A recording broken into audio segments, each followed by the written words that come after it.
आगे ये भी ढूंढ रही हूं कि प्रधानमंत्री की गरिमा किस गोते में जाकर बस गई है, कहां तक गिरी है प्रधानमंत्री की गरिमा और रुपया। ये इस मैग्नीफाइंग ग्लास से मैं भी ढूंढ रही हूं और ये मैग्नीफाइंग ग्लास से आप भी ढूंढिएगा। ढूंढो तो मिल ही नहीं रहा है रुपया, गिरता ही जा रहा है, गिरता ही जा रहा है, संभाले संभल नहीं रहा है। 87 पर गोता लगाने को रुपया तैयार है। लगता है किसी को मोदी जी ने गलत बता दिया।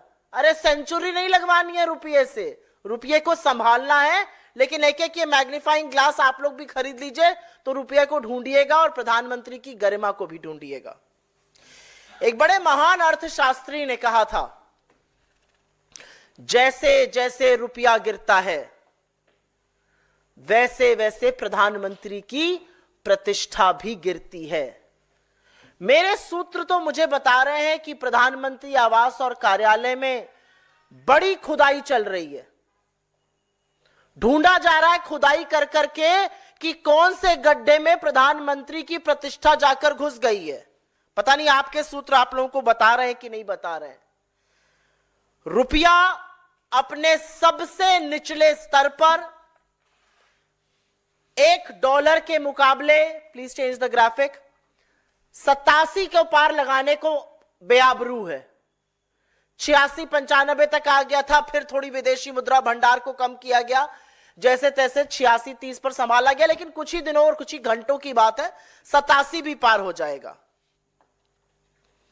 और यहां पर इसलिए यह बात बतानी जरूरी है क्योंकि जब नरेंद्र मोदी इस देश के प्रधानमंत्री बने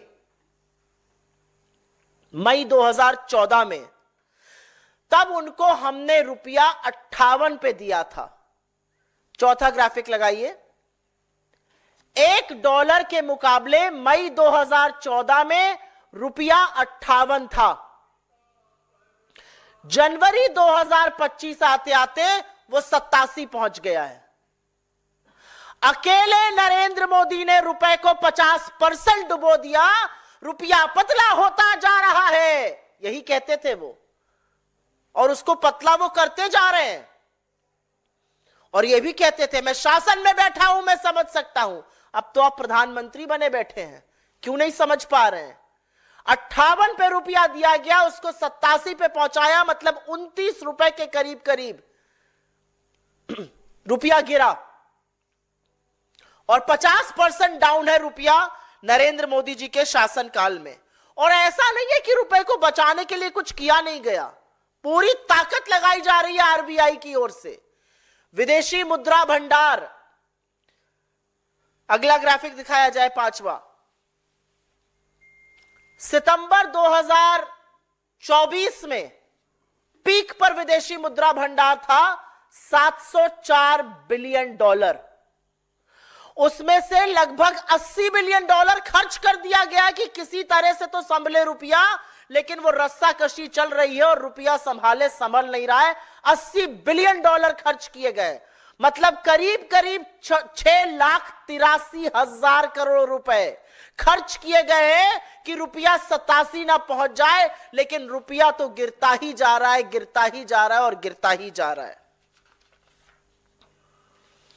और जैसा कि आपको दिख रहा है, यह है फॉरेक्स रिजर्व, विदेशी मुद्रा भंडार, फॉरेन एक्सचेंज रिजर्व 10 महीने में अपने सबसे निचले स्तर पर आ चुका है। वो ग्राफिक देख लीजिए आप लोग। 27 सितंबर 2024 को जो डेटा आया, उसमें देश का विदेशी मुद्रा भंडार $704 बिलियन था और उसके बाद उसने थमने का नाम नहीं लिया गिरावट में। 704 से 701 हुआ, फिर 690 हुआ। ये जो डेटा है ये आरबीआई हर हफ्ते निकालता है, आज भी निकालेगा शाम को, और वो गिरेगा। $704 बिलियन, 701, 690, 688, 684, 682, 675, 657, 654, 652, 634 और $625 बिलियन। $80 बिलियन इसमें से खर्च हो गए करीब करीब कि रुपया बच जाए। फॉरेक्स रिजर्व पर खसोट खसोट के पैसा बहाया जा रहा है पानी की तरह, लेकिन रुपया संभाले नहीं संभल रहा है। और अब ये सबसे जरूरी ग्राफिक है। ये सारी चीजें हम आपके साथ साझा करेंगे और आशा करेंगे कि आप भी दिव्य ज्योति खोलकर इसको आगे बढ़ाइए। यह ग्राफिक सबसे जरूरी ग्राफिक है, क्योंकि हो सकता है आप नरेंद्र मोदी जी से रुपए पर चर्चा करिए या निर्मला जी से, तो वो नेहरू जी पर इसका दोषारोपण करने लगे कि नेहरू जी नहीं संभालने दे रहे रुपया। जब अंग्रेज ये देश छोड़कर गए तो रुपए और डॉलर की कीमत 3 रुपए 31 पैसे का $1 था, 3 रुपए 31 पैसे का। और ये ग्राफ मेरे पीछे आपको दिखाता है कि कितना किस प्रधानमंत्री ने रुपए की गिरावट में कंट्रीब्यूट किया। वो 3.3187 पर कैसे पहुंचा, वो जो 83-84 रुपए की गिरावट है उसमें किस प्रधानमंत्री ने कितना कंट्रीब्यूट किया, ये डेटा आपके सामने है। यहां पर नेहरू जी ने टोटल गिरावट में 2% की हिस्सेदारी दी। शास्त्री जी के दौर में रुपए का मूल्य सेम रहा तो उसको हमने यहां नहीं लिया है। इंदिरा जी जब पहली बार प्रधानमंत्री बनी 67 से 77 के बीच में, 67 से 77, तो रुपए में जो पूरा कंट्रीब्यूशन उनका रुपए की गिरावट में था वो 5% का था। इंदिरा जी के दूसरे शासनकाल में उन्होंने फिर से 5% की हिस्सेदारी निभाई रुपए की गिरावट में।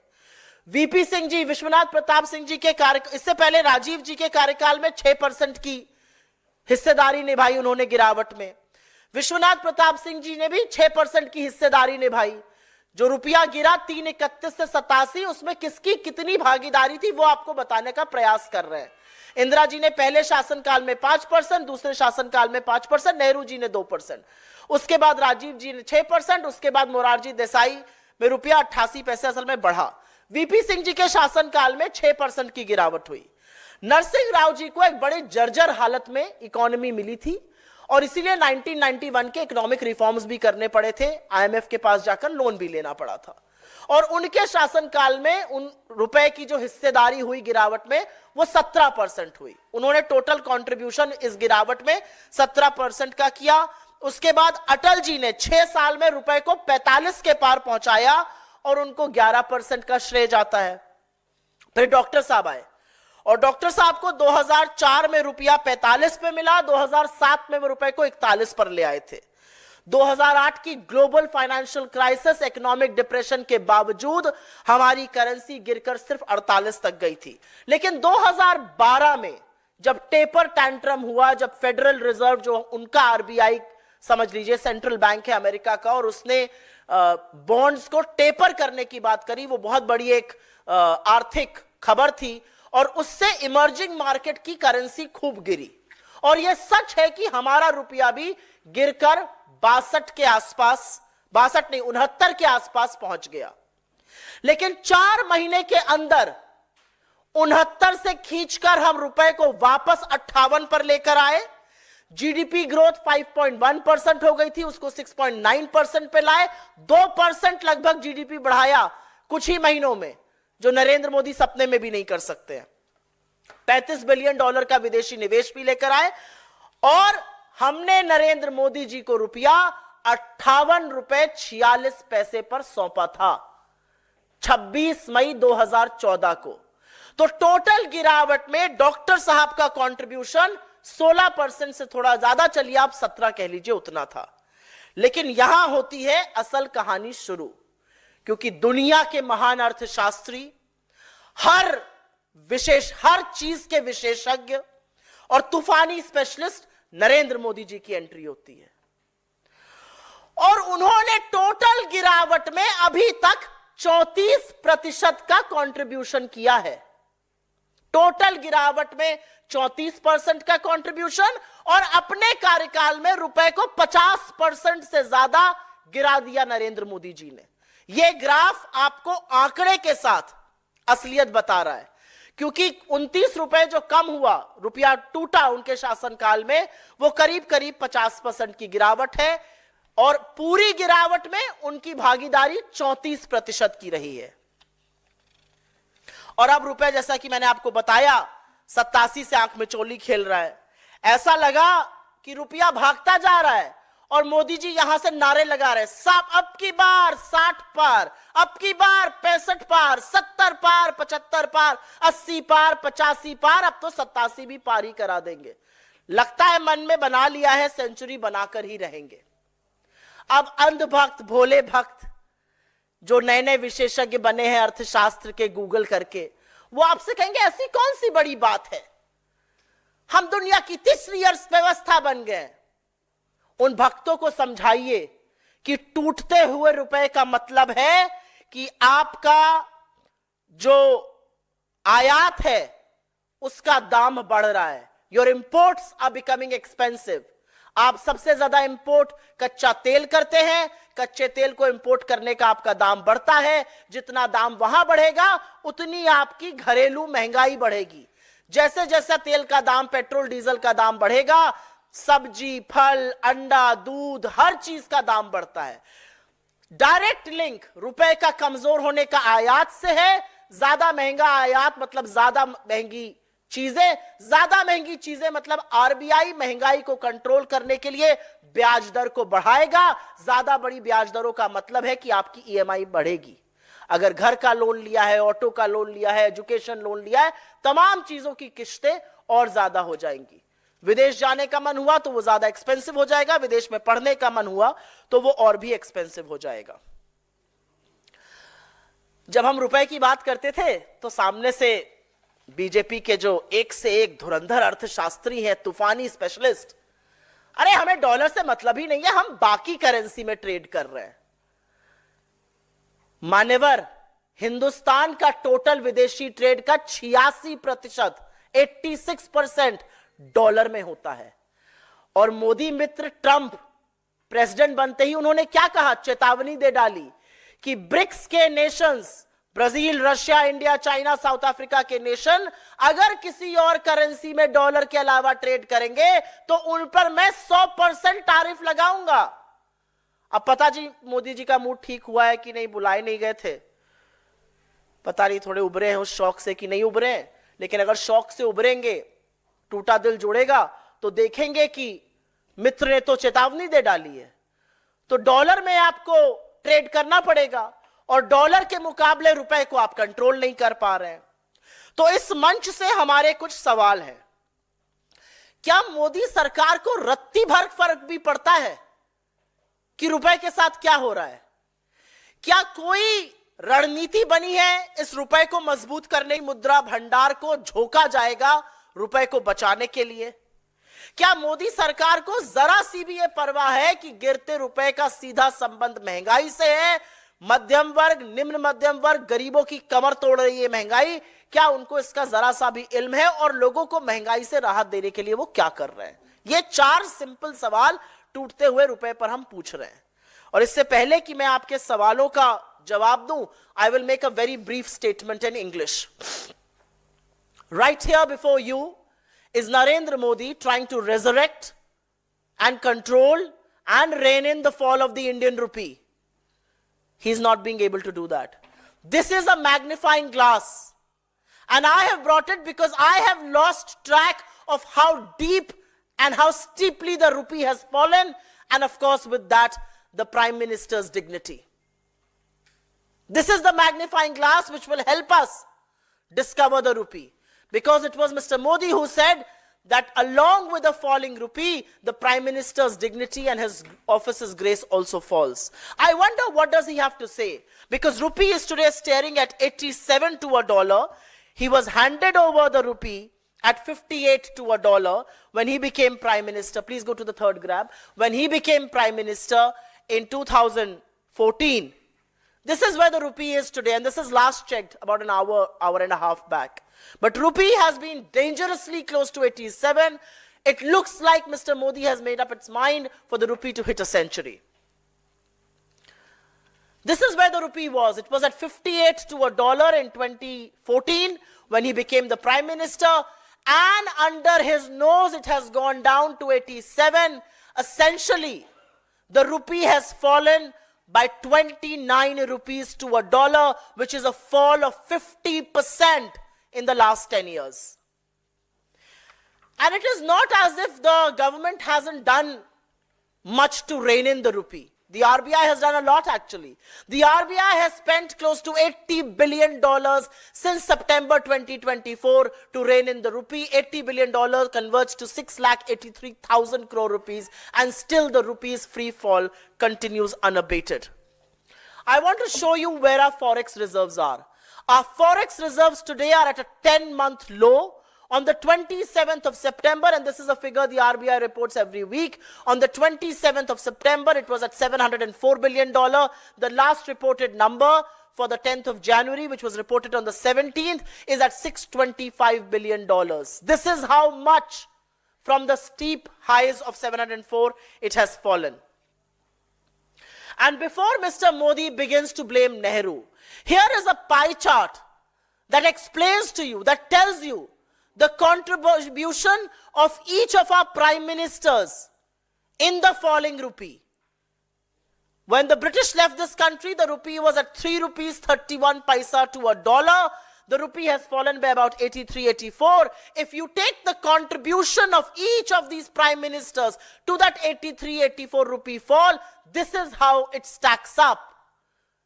Jawaharlal Nehru, their pet punching bag, actually contributed only 2% to that fall. Indira Ji in her first tenure contributed 5%, and in her second tenure contributed 5%. Rajiv Ji contributed 6%.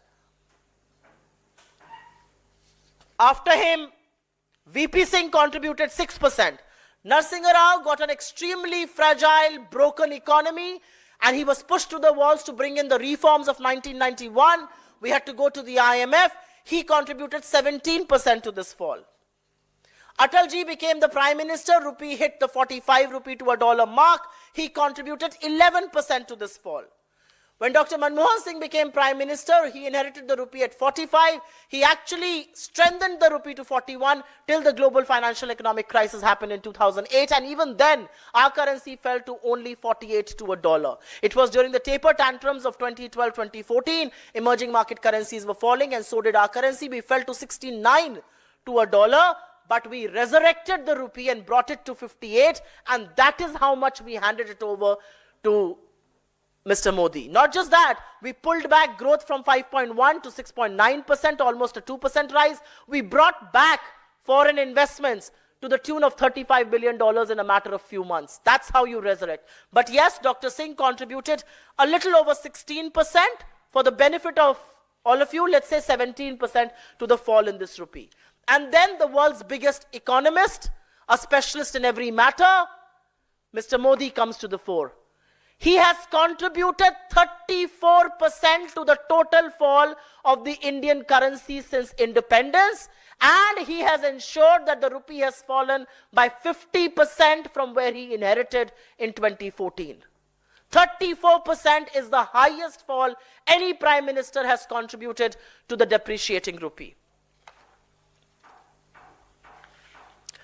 People might turn around and ask you, how does it matter? Well, it matters a lot. Your imports are more expensive. Expensive imports means your domestic prices of essential items are more expensive. Inflation is higher. Higher inflation essentially means vegetable, fruits, eggs, things like that. Essential items become more expensive. RBI will move in to raise rates to control inflation. And RBI's raising rate means your EMIs are going to be higher. They will be costlier. Your home loan EMIs, your auto loan EMIs, your education loan EMIs, several personal loan EMIs, all of that will be much higher. They will be expensive overseas travel and education. From this platform, we only ask 4 questions.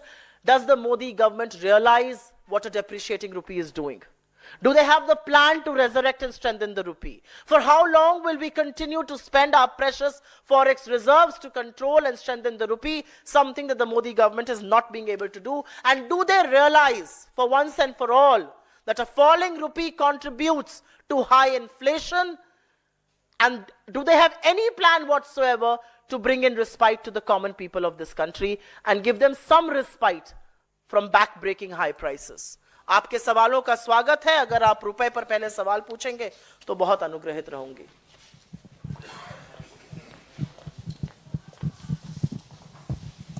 रुपए पे आपका जी ma'am, आपने chart से ये पूरा बताया कि किस तरीके से रुपए में गिरावट हुई, कौन से कार्यकाल में कब रात. मैं सरल भाषा में आपसे समझना चाहता हूं कि रुपए में जब गिरावट आती है तो कौन से मार्कर्स हैं जो जहां पे सरकार फेल होती है तो रुपया गिरता है, और उसका इफेक्ट आपने बताया कि जैसे कॉमन मैन में पड़ता है, लेकिन कौन से मार्कर्स हैं जहां पर सरकार ये फेल रही है आपके हिसाब से कि रुपया इतना डेप्रिशिएट हुआ है? इस सरकार की अर्थव्यवस्था को लेकर सबसे पहली यह समस्या है कि वो समस्या को स्वीकारना नहीं चाहती है। आप बेरोजगारी की बात करिएगा तो वो कहेंगे हमने इतने करोड़ रोजगार बना दिए। अरे तो जो लोग खुदकुशी कर रहे हैं वो क्यों कर रहे हैं? जो युवा परेशान है वो क्यों परेशान? आप महंगाई की बात करिएगा, आपको वित्त मंत्री खड़ी होकर कह देंगी मैं लहसुन प्याज नहीं खाती। आप बात करिएगा किसी और अर्थव्यवस्था, आप बात करिएगा जीडीपी ग्रोथ की कि इतने सालों में सबसे ज्यादा नीचे गिर गई। इस सरकार के मंत्री कहते हैं जीडीपी ग्रोथ से कोई फर्क ही नहीं पड़ता है। वही हाल रुपये का भी है। जब रुपए पर बात उठाई गई कि रुपया निरंतर गिर रहा है, इस देश की विदेश मंत्री का वो जवाब छोटे छोटे बच्चों को भी याद है। रुपया नहीं गिर रहा है, डॉलर मजबूत हो रहा है। तो आप क्यों नहीं मजबूत हो रहे हैं? ये तो वही बात हुई, मोदी जी से पूछा गया जाड़े पर, क्लाइमेट चेंज पर, उन्होंने कहा क्लाइमेट चेंज नहीं हो रहा है, बुढ़े होने के कारण हमारी सहन शक्ति कम हो रही है और डॉलर मजबूत हो रहा है, रुपया कमजोर हो रहा है, का कोरिलेशन नहीं है। तो सबसे पहले तो मुझे लगता है सबसे पहली समस्या है कि आप समस्या का निवारण तभी कर सकते हैं जब आप समस्या को स्वीकारिएगा। आप डॉक्टर के पास जाकर अगर पेट दर्द की शिकायत कर रहे हैं और डॉक्टर ये मानने को तैयार नहीं है कि आपके पेट में दर्द है, तो आपको वो दवाई किस चीज की देगा? सबसे पहले समस्या को स्वीकारा ही नहीं जा रहा है। दूसरा, जिस तरह से एफपीआईज, जिस तरह से फॉरेन इन्वेस्टर्स भारत छोड़ रहे हैं, जिस तरह से हॉट कैपिटल छोड़ के जा रहा है लगातार, और उस पर यह दंभ और अहंकार कि हमें फर्क नहीं पड़ता विदेशी निवेश आए ना आए, हमारे डोमेस्टिक ही काफी है। कहां से आ रहे हैं आपके पास डोमेस्टिक निवेश? किस तरह की बातें कर रहे हैं ये लोग? जिस तरह से फॉरेन इन्वेस्टमेंट जो लॉन्ग टर्म है एफडीआई, उसमें भी गिरावट है, जो शॉर्ट टर्म एफपीआई है उसमें भी गिरावट है। और यह एक कुचक्र है। महंगाई बढ़ेगी तो रुपए पर उसका फर्क पड़ेगा, रुपया कमजोर होगा, महंगाई और बढ़ेगी। तो कहीं पर तो सरकार को आकर इंटरवीन करना पड़ेगा, और इंटरवेंशन सिर्फ विदेशी मुद्रा को खर्चना नहीं हो सकता है। और एक बात और बता दूं, 10 महीने में सबसे निचले स्तर पर हमारी विदेशी मुद्रा है। हिंदुस्तान का रुपया साउथ ईस्ट एशिया की वर्स्ट परफॉर्मिंग करेंसी है। ऐसा नहीं है कि सब लोग गिर रहे हैं तो उसमें हम भी गिर रहे हैं, हम सबसे ज्यादा गिर रहे हैं, और ऐसा लगता है कि उनको परवाह नहीं है इस बात की। मैम, जिस तरह से आपने रुपए के बारे में बताया, जनवरी 2020 से लेकर 4 साल में रुपए की जो प्रदर्शन है वो 20% गिरी है। इसी को देखते हुए मूडीज ने कहा है कि रुपया जो है दक्षिण और दक्षिण पूर्व एशिया की सबसे कमजोर मुद्रा मानी गई। यही तो मैंने कहा, अभी साउथ और साउथ ईस्ट एशिया की वर्स्ट परफॉर्मिंग करेंसी है। मैंने अपने लास्ट लाइन अपने वक्तव्य की यही बोली थी। मुझे ऐसा लगता है कि नेहरू का दोषारोपण, विषयांतर करना, आप अर्थव्यवस्था की बात करिएगा वो आपको खुदाई कराने लगेंगे, आप बेरोजगार की बात करिएगा वो आपको धर्म रक्षक बनाने लगेंगे, अपने बच्चों को नहीं आपको बनाने लगेंगे। तो मुझे ऐसा लगता है कि अर्थव्यवस्था का जो कुचक्र है, ये सब एक चीज से, रुपया अलग, महंगाई अलग, ग्रोथ अलग, बेरोजगारी अलग, ये कोई अलग अलग चीजें नहीं है। अर्थव्यवस्था का एक ढांचा होता है, वो ढांचा टूट गया है, वो मूलभूत ढांचा टूट चुका है, और सरकार को या तो उसका इल्म नहीं है या उसकी परवाह नहीं है। वो कहते भी हैं मुझे परवाह नहीं है, या शायद उनके पास निवारण करने वाले लोग नहीं है। कोई और सवाल इस पर? जी जी जी मैम, तो एक तो चूंकि बजट आने वाला है, तो आप क्या कुछ सरकार से कांग्रेस मांग करती है कि क्या, या कुछ सुझाव अपनी तरफ से कि ये कदम सरकार को उठाने चाहिए गिरते रुपए को संभालने के लिए? एक तो ये मैम, और दूसरा एक सवाल दिल्ली चुनाव को लेकर है, उस पे मैं सबसे पहले तो सरकार को सिर्फ एक ही सुझाव दूंगी, समस्या को स्वीकार लीजिए। समस्या को स्वीकार लीजिएगा तो जरूर उसका निवारण भी ढूंढिएगा, उसका समाधान भी ढूंढिएगा। दूसरा, मुझे ऐसा लगता है जिस तरह से टैक्स की मार इस देश की आम जनता पर हुई है, जिस तरह से टैक्स की मार गरीबों पर, निम्न मध्यम वर्ग पे, मध्यम वर्ग पे हो रही है, उससे लोगों को जरूर बचाया जाना चाहिए। जिस तरह से टैक्स की से लोगों की कमर तोड़ी जा रही है, इस बजट में जरूर कोई ना कोई राहत आनी चाहिए। कुछ ऐसी चीजें होनी चाहिए जिससे उपभोग और निवेश दोनों बढ़े, जो पूरी तरह से ठप पड़ा हुआ है। आपका दिल्ली चुनाव। मैम, दिल्ली चुनाव को लेकर ये सवाल है कि कांग्रेस के स्टार प्रचारक मैदान में नजर नहीं आ रहे। राहुल गांधी के बारे में बताया जा रहा है तबियत खराब है, इसकी वजह से वो सभाओं नहीं पहुंच रहे। बीजेपी सवाल उठा रही है कि क्या राहुल गांधी चुनाव से भाग रहे हैं, दिल्ली चुनाव से, और राहुल गांधी के अलावा जो बाकी आपके स्टार कैंपेनर्स हैं वो भी कहीं मैदान में नजर नहीं आ रहे। इसके पीछे क्या वजह है? बड़ी अद्भुत बात है। अब राहुल जी कहां कैंपेन करेंगे, कितना करेंगे, कब करेंगे, इसका भी फैसला बीजेपी करेगी। राहुल गांधी जी मोदी जी की तरह रणछोड़ नहीं है, वो रणबाकुर है, और उन्होंने पूरी शिद्दत के साथ दिल्ली में चुनाव लड़ने का मन बनाया है। ईश्वर उनको जल्दी से ठीक करे। उनकी तबीयत नासाज है और उसकी वजह से वो मैदान में नहीं है। लेकिन जो पहला मुद्दा उन्होंने दिल्ली का उठाया, वो हर ओर से आवाज सुनाई दे रही है कि दिल्ली कितनी गंदी कर दी है। बजबजाती हुई नालियां, जो सड़कों पे खुल के नालियां बह रही हैं, जो कूड़ों का ढेर लगा हुआ है, जिसको पेरिस बनाना था उस वादे से मुकर गए। और जहां तक स्टार प्रचारकों की बात है, हमारे स्टार प्रचारक हैं मैदान में। अभी आपको वो मोमेंटम और बढ़ता हुआ दिखेगा। इमरान प्रतापगढ़ी जी हैं, सचिन पायलट जी हैं, तमाम जगह उन लोग सभा कर रहे हैं। हम लोगों को भी सभा करने को बोला गया। आज मेरी भी कुछ सभाएं हैं, हमारे कई साथियों की भी सभाएं हैं, और फोकस ग्रुप मीटिंग्स भी होती है। तो ऐसा नहीं है कि बीजेपी के कहने के अनुसार हमारे स्टार कैंपेनर्स काम नहीं कर रहे। हम अपने हिसाब से काम करेंगे, बीजेपी अपना घर देखे। हमारा सवाल यह है कि असदुद्दीन ओवैसी कह रहे हैं कि हम आने वाले दिनों में दंगा कराने वाले लोगों को चुनाव लड़वाएंगे, और वो उदाहरण दिल्ली का दे रहे हैं। कह रहे हैं कि हम शाहीन बाग के तारीख को दोहराना चाहते हैं। क्यों ऐसा इस तरह की बातें कर? शाहीन बाग के जो भी आरोपी हैं, मुझे उनकी बेसिर पैर की बातें ही नहीं समझ में आती। मैं इस पे क्या टिप्पणी करूं? ये सब लोग, जब इस देश के एक समुदाय विशेष को गालियां दी जाती हैं, जब समुदाय विशेष के खिलाफ जहर उगला जाता है, जब दिल्ली में दंगे होते हैं, तो ना ये मान्यवर दिखते हैं जिनकी आप बात कर रहे हैं, और ना जो दिल्ली के पूर्व मुख्यमंत्री और अभी सबके हितैषी बने हुए वो दिखते हैं। गुजरात जाते हैं, बिल्किस बानो का नाम नहीं लेंगे। सीए में जो गोली चलाता है उसके खिलाफ आवाज नहीं उठाते हैं। दंगे होते हैं, मौन व्रत रख के राजघाट पर बैठ जाते हैं। अरे आप दिल्ली के मुख्यमंत्री थे। मैं तो केजरीवाल जी से ये कहती हूं, आपके अंदर ये दम होना चाहिए था कि जब लोगों का घर बुलडोजर से तोड़ा जा रहा था, आप खड़े हो जाते बुलडोजर के सामने। किसकी हिम्मत होती घर तोड़ने की? आप चले जाते एक जगह जहां दंगे हो रहे थे, बिल्कुल शांति बहाल हो जाती। लेकिन आपने ऐसा नहीं किया, और वही इनके दूसरे मित्र कर रहे हैं। जी मैम, अभी खबर आ रही है वक्फ की जो मीटिंग थी जेपीसी की, उसमें से तमाम जितने विपक्षी सांसद थे उनको सस्पेंड कर दिया गया है। 10 सांसदों को, नासिर हुसैन और तमाम जो कांग्रेस के सांसद हैं और बाकी विपक्षी दलों के। और जिस तरह से वो लोग ये बात रेज कर रहे हैं कि बुलडोज किया जा रहा है वक्फ की पूरी रिपोर्ट को, और एडहॉक मीटिंग्स बुलाई जा रही है और ऐसा है की जा रही कि मैं इस पर प्रतिक्रिया बहुत लिमिटेड दूंगी, क्योंकि जो मेरी जानकारी है वो आपके माध्यम से आ रही है। आपका कहना है अगर कि उन लोगों को सस्पेंड किया गया, तो मैं सिर्फ ये कहूंगी कि ढकोसला ही क्यों करना था? आप संसद में भी जो आपके खिलाफ आवाज उठाता है उसको सस्पेंड कर देते हैं। एक साथ 150 सांसद सस्पेंड होते हैं क्योंकि वो आपसे सवाल पूछते हैं। और अब आप यही काम फोकस ग्रुप जो मीटिंग्स है उसमें भी कर रहे हैं। अगर मीटिंग्स में भी यही काम होगा तो सर्वदल की मीटिंग, उसकी कमेटी बनाने की क्या जरूरत है?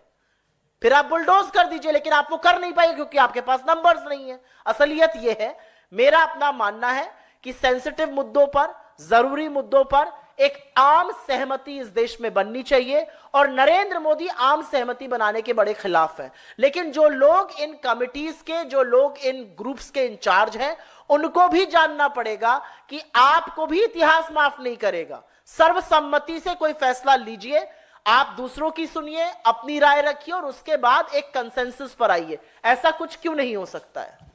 मैम दूसरा, अच्छा, हारेंगे, ले आए बिल।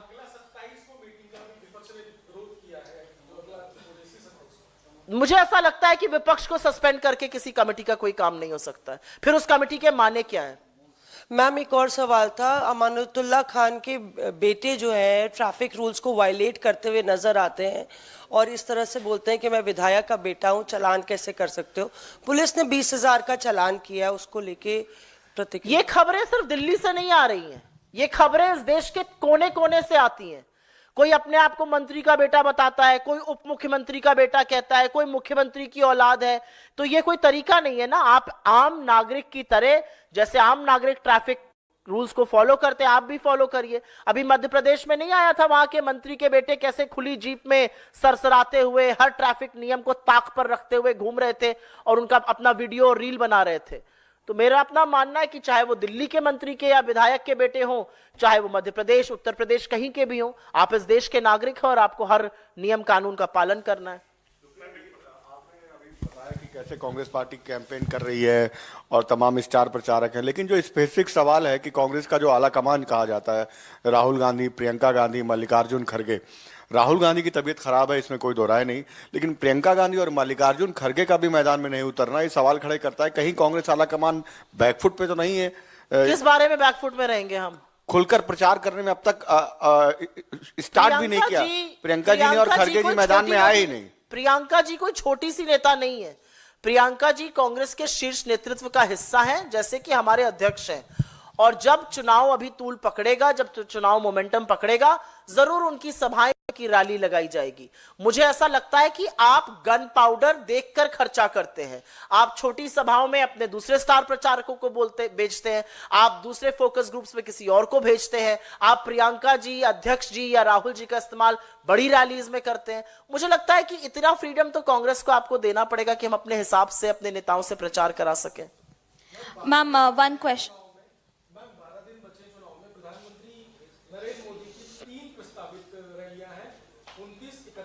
तो मैं क्या करूं?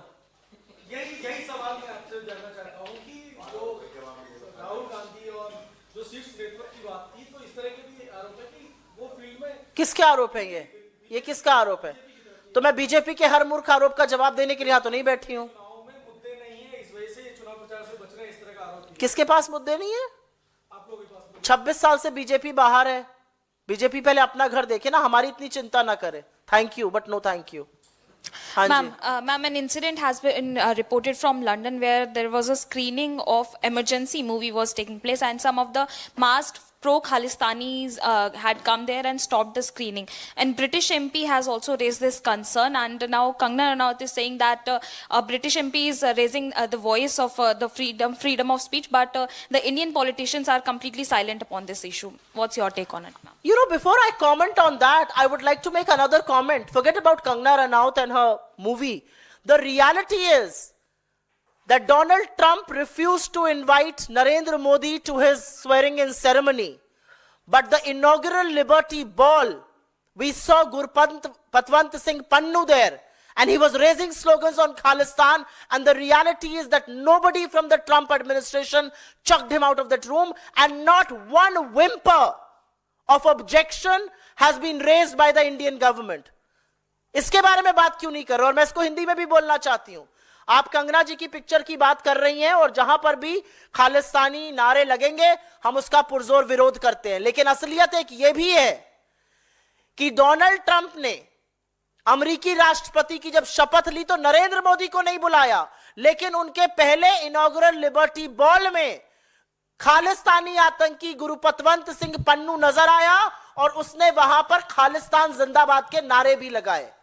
असलियत यह भी है कि पन्नू को उस कमरे से निकालने का काम ट्रंप के एडमिनिस्ट्रेशन के एक अधिकारी ने नहीं किया, लेकिन नरेंद्र मोदी के पूरे प्रशासन, जयशंकर जी के अमेरिकी सॉइल में होने के बावजूद हमने एक आपत्ति उस पर नहीं जताई। यह असलियत है।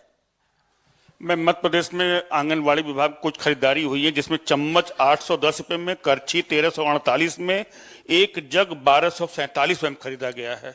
मैं ढूंढ रही हूं, कल गई थी बर्तन के मार्केट कि ऐसी चीजें कहां मिल रही हैं।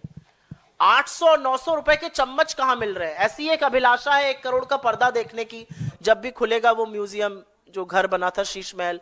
ऐसी ही एक अभिलाषा ये भी है कि बीजेपी के राज में 900 का चम्मच मिल रहा है आंगनवाड़ी के लिए, वो देखने की भी अभिलाषा है।